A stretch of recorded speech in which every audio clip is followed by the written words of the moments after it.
Alhamdulillahirabbil alamin wassalatu wassalamu ala asrofil anbiya'i wal mursalin wa ala alihi wa ashabihi ajma'in, amma ba'du. Hadirin jamaah yang dimuliakan Allah, tema kita adalah pembahasan kita, diskusi kita, mudzakarah kita adalah tentang masalah sutroh. Sutroh ini pembatas. Biasanya Bapak Ibu, anak-anak kami sekalian, sutroh itu biasa kita sebut tabir ya. Nah, kalau inilah yang disebut dengan sutroh ini. Cuma sutroh yang biasa disebut bukan sutroh. Masjid-masjid selalu menyebut tabir. Turunkan dulu tirai kalian itu. Nah, kalau yang Bapak Ibu pasang ini hanya sutroh pembatas antara laki-laki dan perempuan. Antara minar rijal wan nisa. Ternyata melintasi orang sholat itu bahayanya luar biasa. Melintasi orang yang sedang sholat itu juga ancamannya luar biasa. Ini yang mau saya sampaikan, sutroh atau pembatas bagi orang yang sholat. Bapak Ibu hadirin jamaah yang dimuliakan Allah, saya hanya men-scan kitab saja, dan saya ambil kitab yang ringan-ringan saja, yang ada statement hadisnya, kemudian ada terjemahannya. Pertama itu ada hadis tentang bab sutrotil musalli, pembatas bagi orang yang sholat. Bapak Ibu hadirin jamaah yang dimuliakan Allah, saya baca saja hadisnya. Bapak Ibu, lau ya'lamun, kalaulah orang tahu, ada terjemahannya,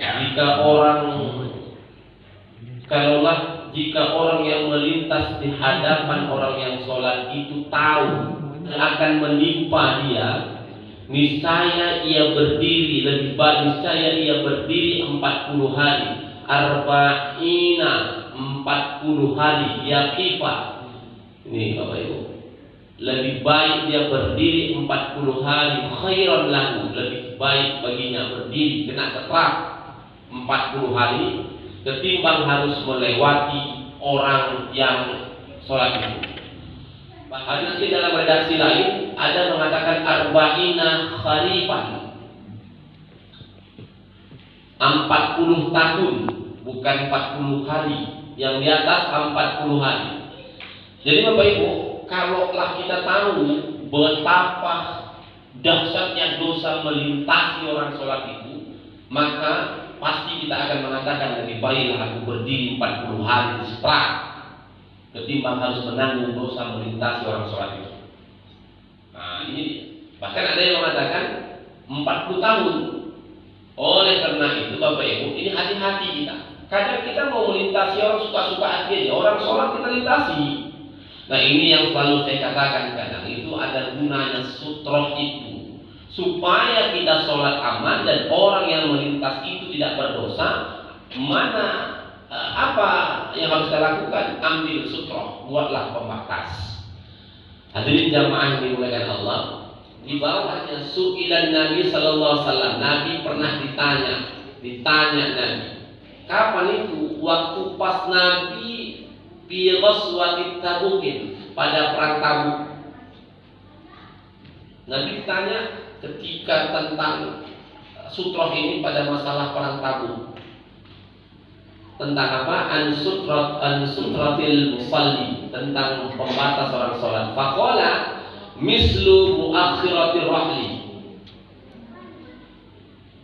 minimal pembatas orang sholat itu Pak seperti cagak di akhir kendaraan. Jadi orang-orang Arab itu kalau naik unta dia, setelah dia turun ada cagak, pacak. Nah, pacak kalau bahasa kita. Mereka kemana-mana membawa pacak. Pacak itu untuk ditancapkan di padang pasir, kemudian disitulah ditambahkan unta atau kuda. Karena kalau tak mereka bawa, macam mana mengikatkannya?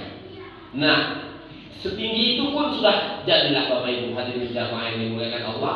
Jadi di saat Bapak ayah bunda hadirin jamaah yang dimuliakan Allah, Bapak sholat mungkin di tempat yang terbuka, maka apa pembatas yang harus kita buat? Ambillah cagak atau pacak, tidak sampai semeter tapi ditancapkan dalam ke padang pasir, baru diikatkan di situ. Nah, jadi kalau itu pun ditancapkan, kemudian kita sholat, di depannya ada cagak itu, kalau lewat orang di depan itu maka tidak berdosa. Itu cagak atau pacak itu sudah bisa untuk menjadi pembatas dalam sholat.